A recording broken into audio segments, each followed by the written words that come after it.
तर आपण आता फ्रिक्शन या चॅप्टरला थोडंसं पुढे नेतोय. आजचा आपला स्टार्टिंग टॉपिक असेल what is the origin of frictional force, है ना.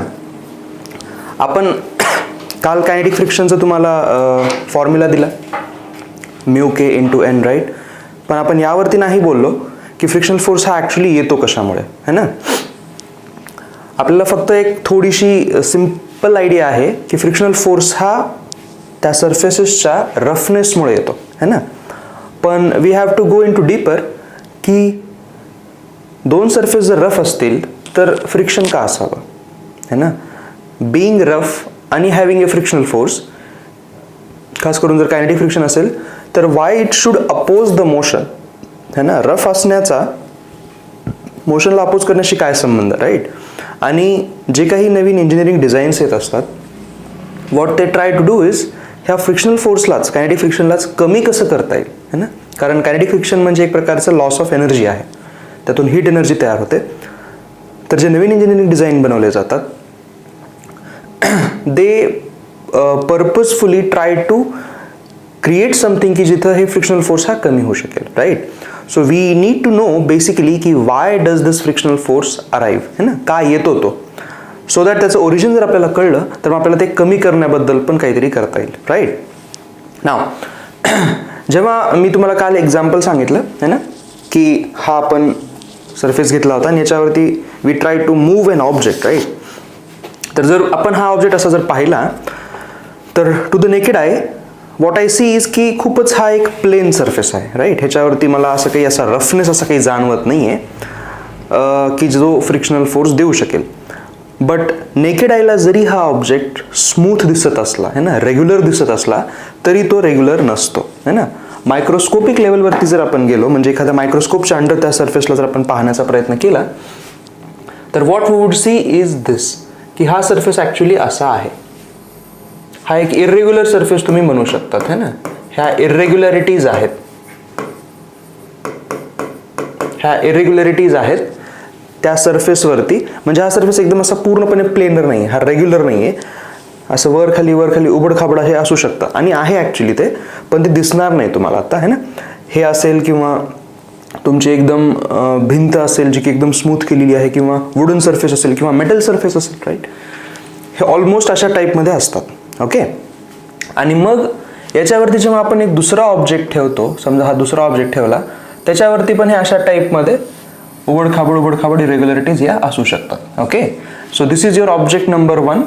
हा तुमचा सरफेस आहे असं तुम्ही म्हणू शकतात. And this is your object number 2, है ना. ह्याच्यावरती हा ऑब्जेक्ट ठेवला गेलाय, राईट. मग आता होतं काय बघा, होतं काय की जरी तुम्हाला इथून, है ना, इथून इथपर्यंत आपण असं म्हणू शकतो की हा पार्ट, एवढा पार्ट जरी तुमचा एरिया दिसत असेल कॉन्टॅक्ट मधला बाहेरून बघताना, है ना. जेव्हा या ऑब्जेक्टवरती मी हा ऑब्जेक्ट असा ठेवतो, हे असा जेव्हा मी ठेवला, राईट, तर एरिया कोणता कॉन्टॅक्टमध्ये आहे, या पॉईंटपासून या पॉईंटपर्यंत हे असा पूर्ण एरिया हा कॉन्टॅक्टमध्ये आहे याच्यासोबत. जरी असं आपल्याला नेकेड आयला दिसत असलं की एवढा मोठा एरिया कॉन्टॅक्टमध्ये आहे, है ना, which is actually this area. जरी एवढा मोठा एरिया दिसत असला नेकेड आयला की it is in contact, actually तितका एरिया कॉन्टॅक्टमध्ये नाही आहे. का बरं नाही आहे? You can clearly see here की एरिया इन कॉन्टॅक्ट जे ॲक्च्युली आहेत ते फक्त एवढेच आहेत. हे बघा, हे दिसत आहेत तुम्हाला, हे असे फक्त इतकेच एरिया हे कॉन्टॅक्टमध्ये आहेत, है ना. बाकी जे आहे ती एम्प्टी स्पेस आहे, है ना. If I can show it to you, right. हे तुमचे एम्प्टी स्पेसेस दिसत आहेत तुम्हाला, हे एम्प्टी स्पेसेस आहेत, हे एम्प्टी आहेत. इथं कोणत्याही प्रकारचा कॉन्टॅक्ट बनलेला नाही आहे, है ना. तर आता आपण फोकस करूयात त्या एरियाजवरती जिथं कॉन्टॅक्ट बनलेला आहे, म्हणजे हे बघा, हे वाले एरियाज, है ना. आपण यांच्यावरती फोकस करतोय. We are trying to focus on this part only. हे आहे तुमचा एरिया इन कॉन्टॅक्ट,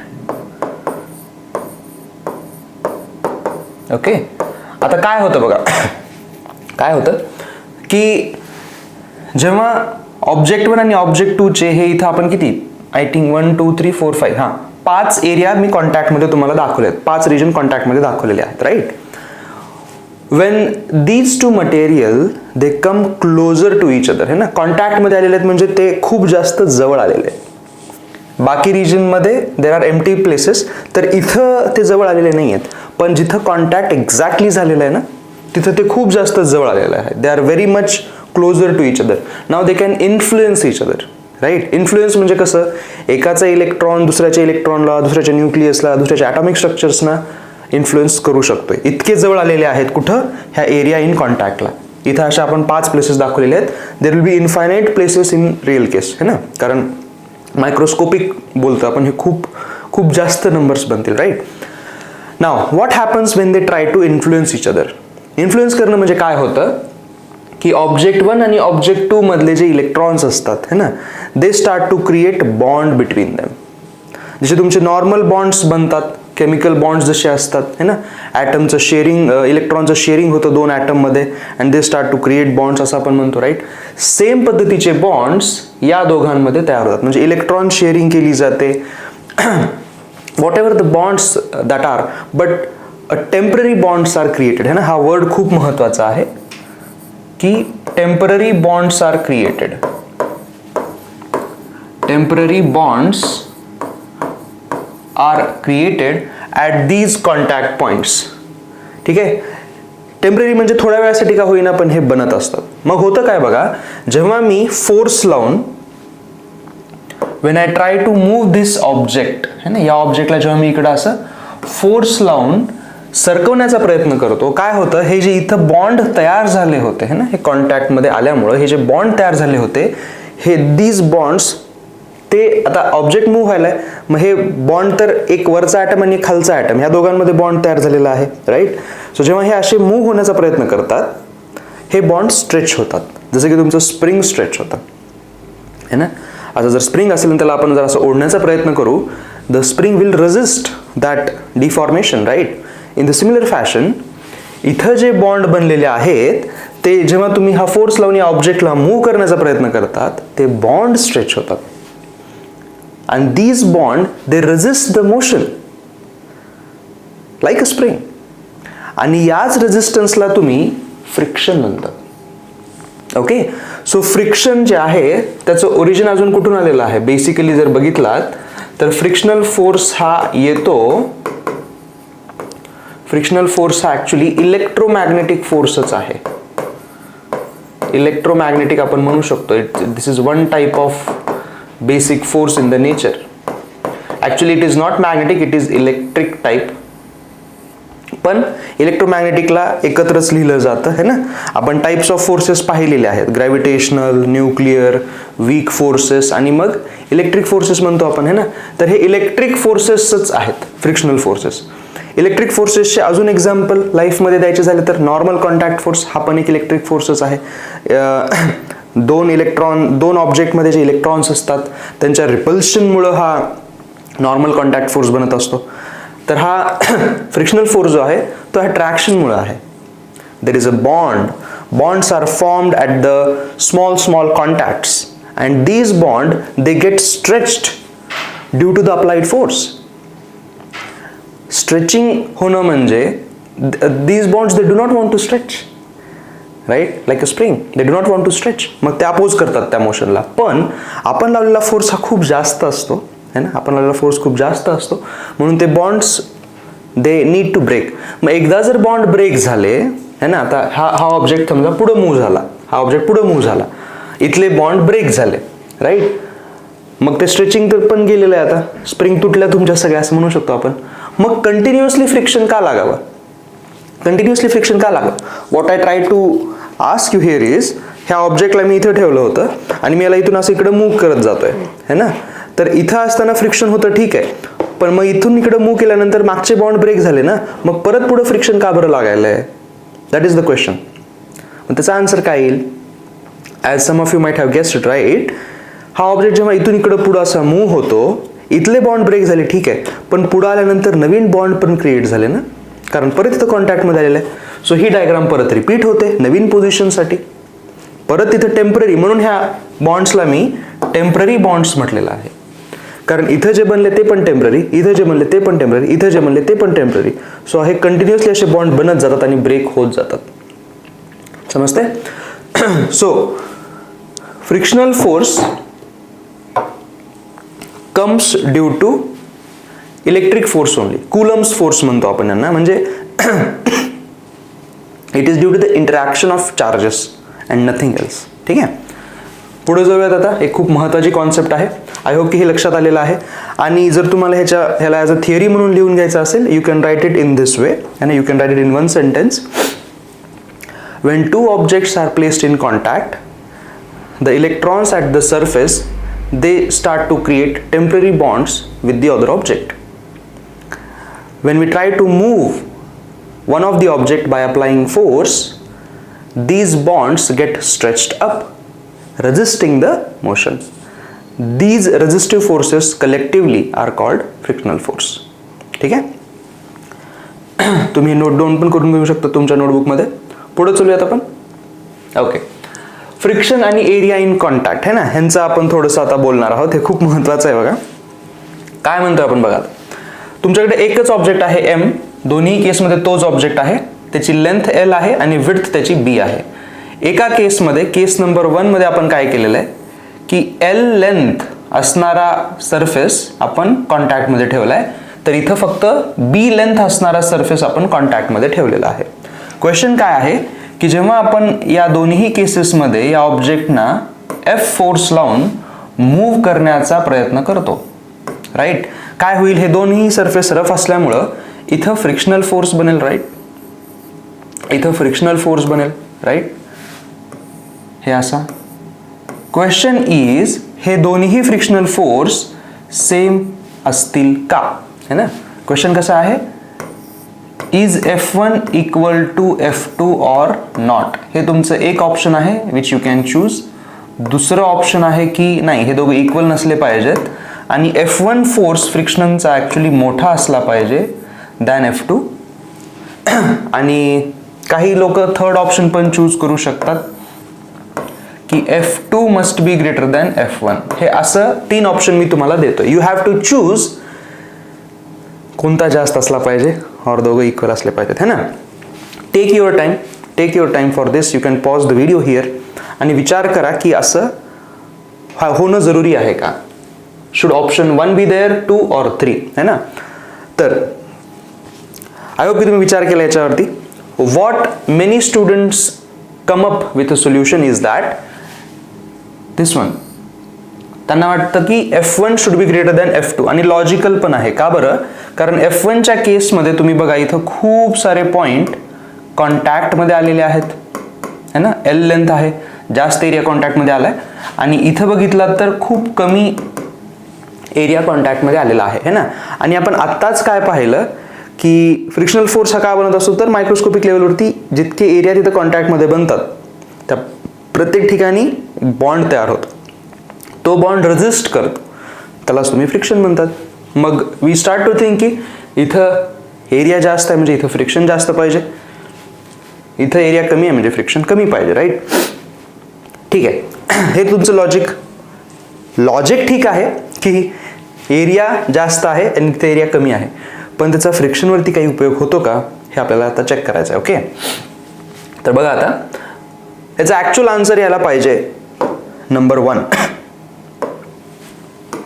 याचा ॲक्च्युअल आन्सर हे आहे बरं का, हे आन्सर नाही. आता का बरं असं, तर बघूयात. आपल्याला कायनेटिक फ्रिक्शन जर आपण काढायचं म्हणलं या दोन्ही केसेसमध्ये, समजा कायनेटिक फ्रिक्शन जर काढायचं म्हटलं, फॉर्म्युला काय होता, it is mu k into N, है ना. तर आता म्यू के काय झाला, या दोन सरफेससाठी दोन्ही केसेसमध्ये तो तर सेम पाहिजे, right. So this quantity is same.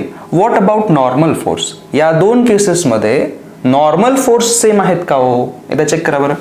इथे काय होईल बघा, डाऊनवर्ड फोर्स mg आहे आणि वर्टिकली अपवर्ड फोर्स आहे normal. So can I say normal is equal to mg. हे बघा, हे इथला कायनेटिक फ्रिक्शन आला फर्स्ट केस मधला. For the second case what would be the frictional force, खाली mg असेल, वर असेल परत एकदा नॉर्मल, परत एकदा can I say that normal is equal to mg. इथं पण कोएफिशियंट ऑफ कायनेटिक फ्रिक्शन म्यूकेच आहे. Don't you think I will get the same answer दोन्ही केसमध्ये? सो फॉर्म्युला वाईज तुम्ही जर विचार केलात, because the normal is same, the frictional force in both the cases is also same. So formula wise जर तुम्हाला विचार करायचा असेल, you should get the same answer, है ना? पण आता प्रश्न पुढचा आहे, सर आम्हाला फॉर्म्युलावर तितका बिलीव्ह नाही आहे, आम्हाला त्याच्या डीपर थोडंसं अंडरस्टँडिंग हवं आहे की का बरं मग एरियावरती फ्रिक्शनल फोर्स हा डिपेंड करत नाही आहे. ॲक्च्युली हे करेक्ट आहे बरं का, फ्रिक्शनल फोर्स दोघांसाठी हा सेमच येतो, है ना? पण मग प्रॉब्लेम कुठं होते, त्या आता जे मागची आपण स्लाइड पाहिली त्याचा आणि याचा कसा संबंध आहे मग, है ना? So we will also think on that. बघा हे काढून टाकतोय मी. ओके, आता बघा, लेट अस इमॅजिन की इथं तुमचा जो एरिया आहे, है ना, इथं जे नंबर ऑफ एरिया पॉईंट्स बनलेले आहेत कॉन्टॅक्टमध्ये येणारे, लेट्स इमॅजिन करा की ते 100 कॉन्टॅक्ट पॉईंट्स बनलेले आहेत, कारण इथं एरिया जास्त आहे, वेरॅज इथं फक्त 10 ठिकाणी कॉन्टॅक्ट बनलेला आहे. करेक्ट? आता काय होईल, हे तुमचे असे हे 100 पॉईंट्स दिसत आहेत तुम्हाला इथं, ते आपण इथं काढूयात. हे 100 पॉईंट्स आहेत तुमचे जिथं कॉन्टॅक्ट बनलेला आहे, है ना? 100 पॉईंट्स आहेत, मला दाखवता येणार नाहीत 100 points, I am just writing a number here. आता या ऑब्जेक्टवरती हा जो सरफेस आहे तो कॅपिटल N लावणार आहे, टोटल नॉर्मल कॉन्टॅक्ट तो कॅपिटल N आहे. पण हे समजून घ्या की त्या ऑब्जेक्टवरती सरफेस एकाच ठिकाणी हा नॉर्मल फोर्स लावतो असं नाही आहे, एकाच ठिकाणी नाही लावतो. जितक्या ठिकाणी कॉन्टॅक्ट बनलेला आहे ना त्या प्रत्येक ठिकाणी हा फोर्स लावत असतो आणि त्या सगळ्यांचं मिळून ॲडिशन करून हा कॅपिटल N बनत असतो. ओके, आपण त्याला एकत्र कॅपिटल N म्हणतो, पण तो एकाच ठिकाणी नाही आहे. देर आर 100 कॉन्टॅक्ट पॉईंट्स, तर प्रत्येक ठिकाणी थोडा थोडा कॉन्टॅक्ट बनलेला आहे, प्रत्येक ठिकाणी थोडा थोडा कॉन्टॅक्ट. हे बघा हे असं समजतंय. आणि जर आपण इमॅजिन केलं, लेट्स इमॅजिन दॅट हे सगळे कॉन्टॅक्ट फोर्स इक्वल व्हॅल्यूचे होते, मग एकाची व्हॅल्यू किती होईल? एकाची व्हॅल्यू होईल N/100. एकाची व्हॅल्यू, या शेवटच्याची पण व्हॅल्यू N/100 होईल. इतका कॉन्टॅक्ट फोर्स एका कॉन्टॅक्टवरती लागणार आहे. करेक्ट? मग एका ठिकाणी लागणारा फ्रिक्शनल फोर्स जर काढला, फक्त या एका पॉइंटवरती बरं का, फक्त या एका पॉइंटवरती लागणारा फ्रिक्शनल फोर्स जर काढला, तो काय होईल? μk इंटू इथला कॉन्टॅक्ट फोर्स आहे N/100, राईट? एका ठिकाणचा बरं का. पण असे 100 कॉन्टॅक्ट पॉइंट आहेत, 100 प्लेसेसवरती फ्रिक्शन लागणार आहे आणि प्रत्येकाची व्हॅल्यू एवढीच आहे.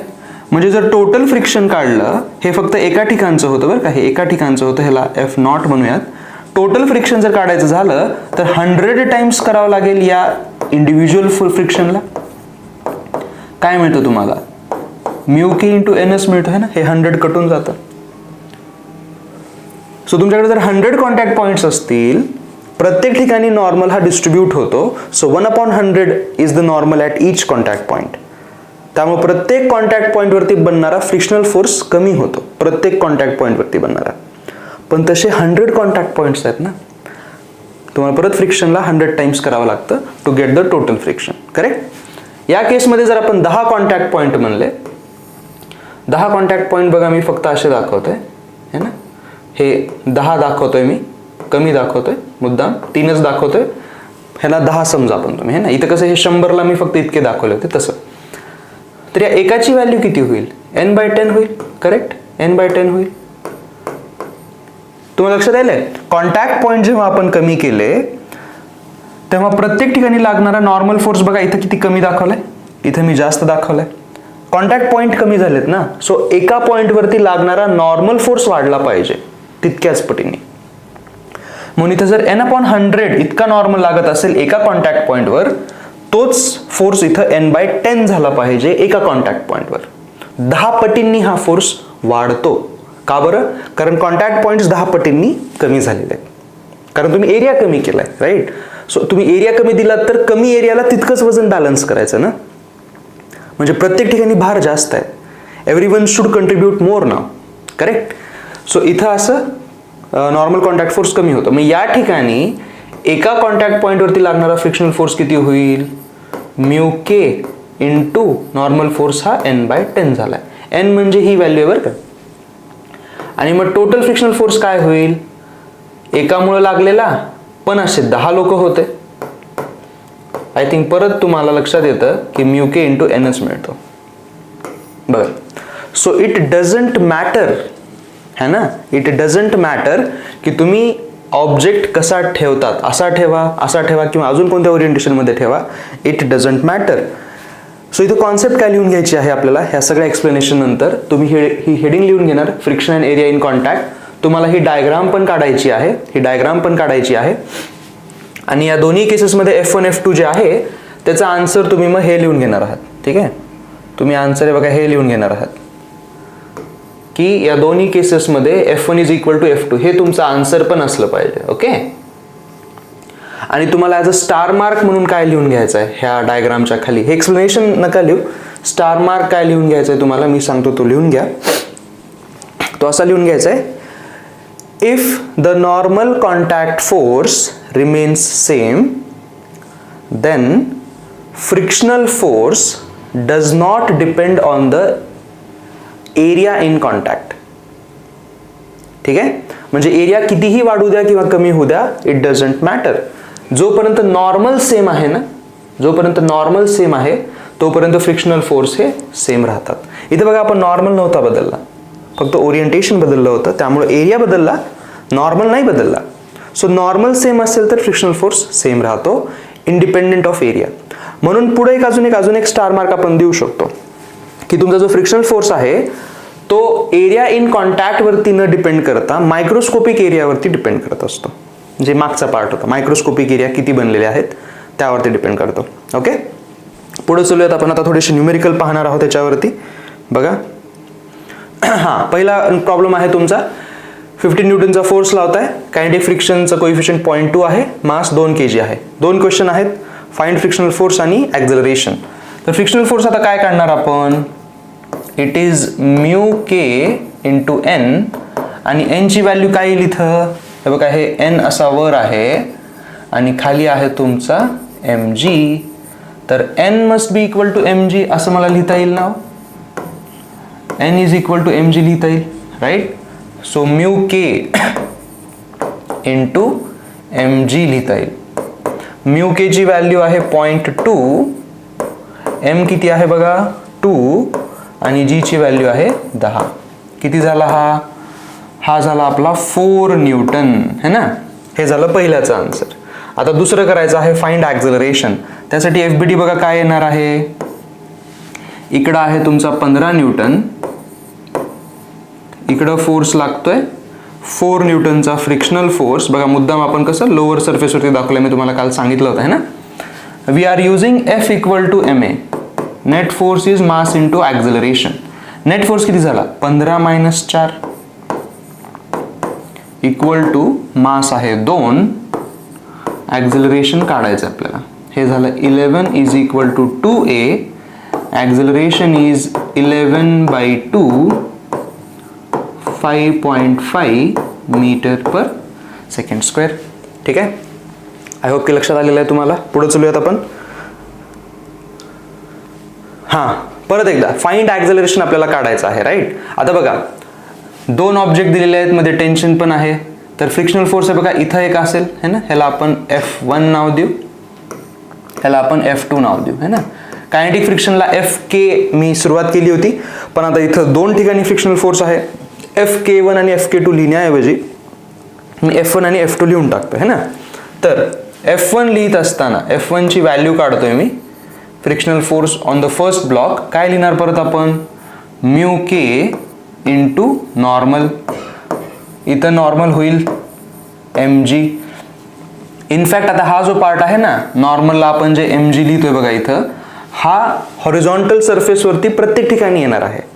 सो तुम्ही ही स्टेप सोडू शकतात, डायरेक्ट म्यू के mg हा कायनेटिक फ्रिक्शन तुम्ही घेऊ शकतात. ओके, किती येईल व्हॅल्यू 0.3 दिलेला आहे म्यू, mg ची व्हॅल्यू होते 20 है ना, जी ची व्हॅल्यू मी 10 घेतोय, हे होईल 6 न्यूटन. बघा फ्रिक्शनल फोर्स 2 हा पण होईल म्यू के. डायरेक्ट मी आता mg लिहितोय. म्यूची व्हॅल्यू आहे 0.3, दोघांना सेमच दिलेली आहे. mg ची व्हॅल्यू येते 30 कारण मास 3 आहे. हे आलं बघा 9 न्यूटन. आता ॲक्झलरेशन जर काढायचं असेल तर आपण एक तुम्हाला फॉर्म्युला दिला होता, आठवतं? ॲक्च्युली मी F equal to mh use करतोय. F is equal to mh use करतोय. हा F म्हणजे काय असतो? टोटल फोर्स है ना. हा टोटल फोर्स असतो. पण ह्या टोटल फोर्सला लिहितात कसं? ह्या टोटल फोर्सला लिहितात कसं? तर ड्रायव्हिंग फोर्स, आठवतंय? ड्रायव्हिंग फोर्स म्हणजे जो फोर्स या सिस्टमला पुढे नेण्यासाठी मदत करतोय तो आहे ड्रायव्हिंग फोर्स. आणि जे फोर्सेस अपोज करतायत ते इथे लिहिले पाहिजेत. Opposing forces equal to m into a. हा m म्हणजे काय लिहायचा असतो मग इथं? हा पण टोटल मास लिहायचा असतो बरं का. हा टोटल मास असतो. When you look at this diagram, driving force किती आहे? हो, हा 20 न्यूटनच आहे. करेक्ट. ड्रायव्हिंग फोर्स हा 20 न्यूटन आहे. मायनस अपोजिंग फोर्सेस कोण कोण आहेत? F1 आणि F2 दोन्ही फ्रिक्शनल फोर्स त्याला अपोज करणार आहेत. तर मग F1 आणि F2 इथे लिहून टाका, जे आपण ऑलरेडी काढलेले आहेत. F1 ची व्हॅल्यू 6, F2 ची व्हॅल्यू 9. 6 + 9 इक्वल टू मास लिहिताना फक्त 3चं किंवा 2चं नाही लिहायचं. It is the total mass. So 2 + 3 5 into a. काय होईल हे? 20 - 15 इक्वल टू 5a. ॲक्झलरेशन आलं तुमचं 1 मीटर/सेकंड². करेक्ट. इथं अजून एक नोट करण्यासारखी गोष्ट, या दोघांमध्ये एक टेन्शन फोर्स पण आहे. 3 kg वर टेन्शन फोर्स इकडे लागतो, 2 kg वर टेन्शन फोर्स इकडे लागतो. पण तो आपण इथं लिहिलेला नाही आहे बरं का. इथं टेन्शन फोर्स लिहिलेला नाही आहे. का बरं? त्याचं रिझनिंग मी तुम्हाला न्यूटन्स लॉजमध्येही सांगितलेलं होतं. हे एक्सटर्नल फोर्सेस असतात फक्त ह्या सिस्टमसाठी. 2 आणि 3ला जर एकत्र सिस्टम मानलं तर ड्रायव्हिंग फोर्स आणि अपोजिंग फोर्सेस हे एक्सटर्नल फोर्स आहेत. पण या सिस्टमसाठी जर टेन्शन बघितला तर तो इंटरनल बनतो. हा इंटरनल बनतो टेन्शन फोर्स, म्हणून तो नाही लिहायचा या इक्वेशनमध्ये, कारण तो कॅन्सल आउट होत असतो. ठीक आहे, पुढे चलूयात. बघा सेम त्याच टाईपची डायग्राम आहे, पण इथं प्रॉब्लेम काय आहे? दोघांसाठी म्यू हा वेगवेगळा आहे बरं का. ओके, ठीक आहे. आता आपल्याला माहिती आहे की सिस्टम ही पूर्णपणे इकडे जाणार आहे. मग फ्रिक्शनल फोर्सेस कसे असतील? फ्रिक्शनल फोर्सेस कसे असतील? Can you see? ह्याच्यावरती लागणारा फ्रिक्शनल फोर्स इकडं, ह्याला F1 नाव देऊ. ह्याच्यावरती लागणारा फ्रिक्शनल फोर्स इकडं. व्हॅल्यूज काढूयात आपण F1 F2च्या, आहे ना. बघा, F1 is equal to mu k into mg. Mu k किती आहे इथं? 0.2 आणि mg आहे 20. हे झाला 4 न्यूटन. फ्रिक्शनल फोर्स 2 आला. परत एकदा म्यू के mg, पण आता 3 kgचा म्यू के आहे 0.1, mg आहे 30. हे आला 3 न्यूटन, है ना. ॲक्झलरेशन काढायचं आपल्याला. Acceleration is equal to driving force minus opposing force divide by total mass is equal to driving force बघा 20 न्यूटन एकटाच आहे त्या ॲक्झलरेशनमध्ये लागणारा, तर तो लिहिला मी 20 मायनस अपोजिंग फोर्सेस कोण कोण आहेत? F1 अपोज करतोय, F2 अपोज करतोय आणि ह्या 5 पण अपोज करतोय. मग सगळे लिहून टाका इथं ब्रॅकेटमध्ये. F1 आहे 4, F2 आहे 3 आणि तो मागचा आहे 5. आणि टोटल मास किती आहे? 3 + 2 5च आहे अजून पण. किती झालं हे बघा ॲक्झलरेशन? हे 7 आणि 5 12, 20 मधून 12 गेले 8/5, है ना. हे तुम्ही सॉल्व करू शकतात पुढं डेसिमलमध्ये, but this is the answer. Next question. हां, आता बघा इथं आपल्याला ॲक्झलरेशन काढायचं आहे ना. प्रश्न दिलेला नाही आहे मी. फाइंड ॲक्झलरेशन असं म्हटलेलं आहे. आणि अननोन टर्म्समध्ये आहे ना. So what the first idea that you should get is M2 हा खाली जाईल है ना, आणि त्यामुळे मग हा M1 इकडे जाणार आहे. दिस इज द मोशन, राईट. मग इथे ड्रायव्हिंग फोर्स किती झाला, सुरुवात करतोय आपण. ड्रायव्हिंग फोर्स काय झाला आठवतं इथं. ड्रायव्हिंग फोर्स झाला तुमचा M2G. याचं वेट खाली ह्याला नेणार आहे, राईट. हा M2G याला खाली नेणार आहे आणि इथं ह्याच्यावरती टेन्शन पण असेल, ह्याच्यावरती असं टेन्शन असेल, तेच टेन्शन याच्यावरती असेल. पण टेन्शन आणि टेन्शन हे इंटरनल फोर्स बनतात, they cancel out. So opposing force काय झाला, फक्त याचा इथला फ्रिक्शन.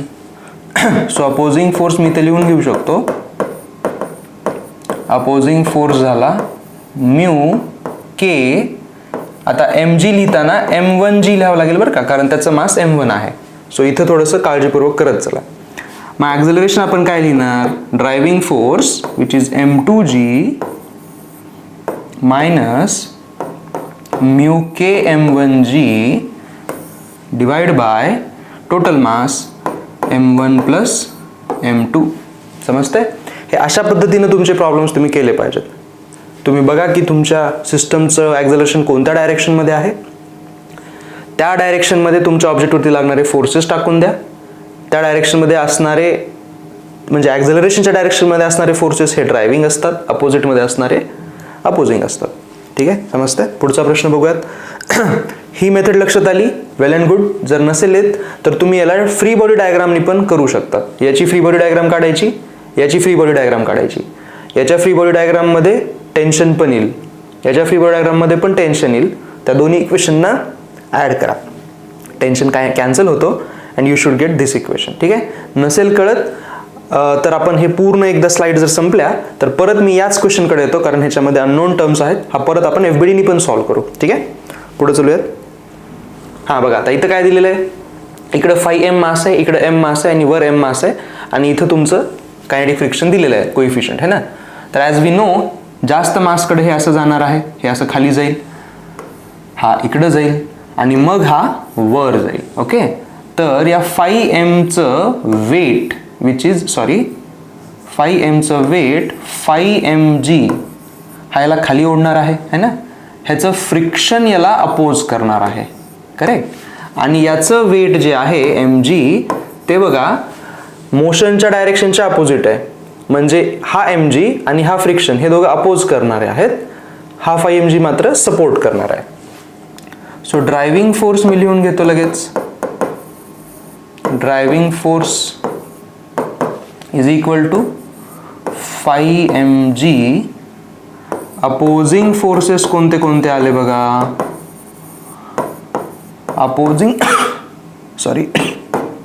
अपोजिंग फोर्सेस झाले mg आणि friction which is equal to mg plus mu k दिलेला आहे आणि मास आहे mg है ना. ॲक्झलरेशन काय आलं, driving force is 5mg minus mg plus mu k mg whole divide by total mass किती 5m plus m plus m 7m बरं का, सगळ्यांनाच ॲड करायचं. किती झालं बघा. तुमचा इथून m तुम्ही कॅन्सल आउट करू शकतात, हा m हा m हा m आणि हा खालचा m. ओके. काय शिल्लक राहिलं 5g minus g that will be 4g है ना. 4g मायनस हा म्यू के जी एक शिल्लक राहिलेला आहे ब्रॅकेट मधला, तो लिहितोय आपण डिवाइड बाय हे म्यू के आहे बरं का, this is mu k divide by total is 7. हे तुमचा आन्सर पाहिजे. ठीक आहे. पुढचा प्रश्न बघा. हां find the acceleration, find normal contact force. आता बघा हे एक चांगला प्रश्न आहे, पण या प्रश्नाला अगोदर ॲक्झलरेशन जर फाइंड आउट करायचं असेल तर मी ड्रायव्हिंग फोर्स आणि अपोजिंग फोर्सनीच करेन. ड्रायव्हिंग फोर्स काय आहे हो, ड्रायव्हिंग फोर्स काय आहे 15 न्यूटन आहे ना. 15 न्यूटन ड्रायव्हिंग आहे आणि या दोन्ही ठिकाणी F1 आणि F2 असं फ्रिक्शन लागणार आहे. तर अपोजिंग फोर्स काय झाला, अपोजिंग फोर्स काय झाला, it is friction 1 plus friction 2. Friction 1 ची व्हॅल्यू काय लिहिता येईल, म्यू के m1g आणि फ्रिक्शन 2 ची लिहिता येईल mu k m2g which is equal to, बघा म्यू के किती दिलाय 0.2 दिलाय दोघांसाठी, सो डायरेक्टच लिहून टाकू. इथं लिहितो मी हे 0.2 कॉमन जर काढला आपण तर m1g आणि m2g दोघांना ॲड करायचं आहे. m1g येईल 30, m2g येईल 20, हे होईल 50. किती झालं हे मिळून? हे 10 न्यूटन झालं बघा. मग ॲक्झलरेशन काय झालं? 15चा driving minus 10 opposing divide by total mass म्हणजे 5. ॲक्झलरेशन आलं तुमचं 1 मीटर पर सेकंड स्क्वेअर. हे झालं पहिल्याचा आन्सर है ना. आता नॉर्मल कॉन्टॅक्ट फोर्स काढायचा आहे आपल्याला, तर त्यासाठी तुम्ही काय करा, 3 kgची FBD काढा. 3 kgची FBD, ह्याच्यावरती मागून फोर्स येतोय 15 न्यूटनचा, हे असा. ह्याच्यावरती इकडं असा पहिला फ्रिक्शनल फोर्स आहे F1, त्याच्यावरती लावलाय है ना. आणि हा 2 kg जो आहे इथे एक नॉर्मल कॉन्टॅक्ट फोर्स लागलाय, तो 3 kgला असा पुश करणार आहे. तर ते आपण इथे दाखवूयात नॉर्मल असा. ठीक आहे. मग त्याचं इक्वेशन मी इथे लिहितोय, त्यांचं इक्वेशन मी इथे लिहितोय बघा. 15 minus normal minus friction must be equal to MA. M आहे 3 आणि A आहे 1. सो हे आलं 3 × 1. किती आलं हे बघा. F1 ची व्हॅल्यू इथं काढलेली आहे आपण, F1 ची व्हॅल्यू नाही काढली, इथं काढून घेऊयात. म्यू के होता तुमचा 0.2 आणि mg येतं 30. हे आहे 6 न्यूटन. हे 6 न्यूटन इथे टाकून द्या है ना. इथे ह्या इक्वेशनमध्ये 15 minus n minus 6 is equal to 3. किती झालं हे? 9 minus 3 is equal to n. Normal force आला 6 न्यूटन. ठीक आहे. तर असा हा क्वेश्चन येतो. शेवटचा क्वेश्चन आहे बघा आपला. हां, पहिला प्रश्न आहे, इथं स्लाइड होणार आहे ऑब्जेक्ट इन्क्लाइन सरफेसवरती. नॉर्मल कॉन्टॅक्ट फोर्स म्हणलेला आहे त्यांनी आपल्याला. नॉर्मल कॉन्टॅक्ट फोर्स म्हणलाय पहिल्यांदा. तर as we all know, normal contact force किती बनतो अशा केसेसमध्ये? mg नाही बनत आहे ना. It is mg cos theta. हा आला तुमचा नॉर्मल कॉन्टॅक्ट फोर्स. लक्षात आहे, कारण वर इथं नॉर्मल येतो आणि इथं mg कॉस थीटा. त्यानंतर सेकंड क्वेश्चन, कायनेटिक फ्रिक्शनची व्हॅल्यू. कायनेटिक फ्रिक्शन असतो म्यू के इंटू n. तर हे झाला mu k mg cos theta. Okay. हे खूप महत्त्वाचं आहे बघा. हे 2 पार्ट मुद्दाम असे सेपरेट काढायला लावले आहेत मी. Incline सरफेसवरती frictional force mu k mg नसतो, it is mu k mg cos theta. आता ॲक्झलरेशन काढायचं आहे है ना. ड्रायव्हिंग फोर्स काय असेल इथं? ह्याला खाली नेणारा फोर्स कोणता आहे आठवतो? mg चा sine component. So mg sine theta त्याला खाली ओढणार आहे, त्याला वर ओढणार आहे फ्रिक्शन, जे की आपण ऑलरेडी काढलेलं आहे, कायनेटिक फ्रिक्शन है ना. मग इथं ॲक्झलरेशन काढू शकतो आपण लगेच. Acceleration is driving force mg sine theta minus oppose करणार आहे फ्रिक्शनल फोर्स, जे की आहे म्यू के वेट, फ्रिक्शनल आहे mu k mg cos theta आणि मास आहे m तुम्ही कॅन्सल करू शकतात. आन्सर आलं g sine theta minus mu k g cos theta. हे तुमचा आन्सर आहे. ठीक आहे.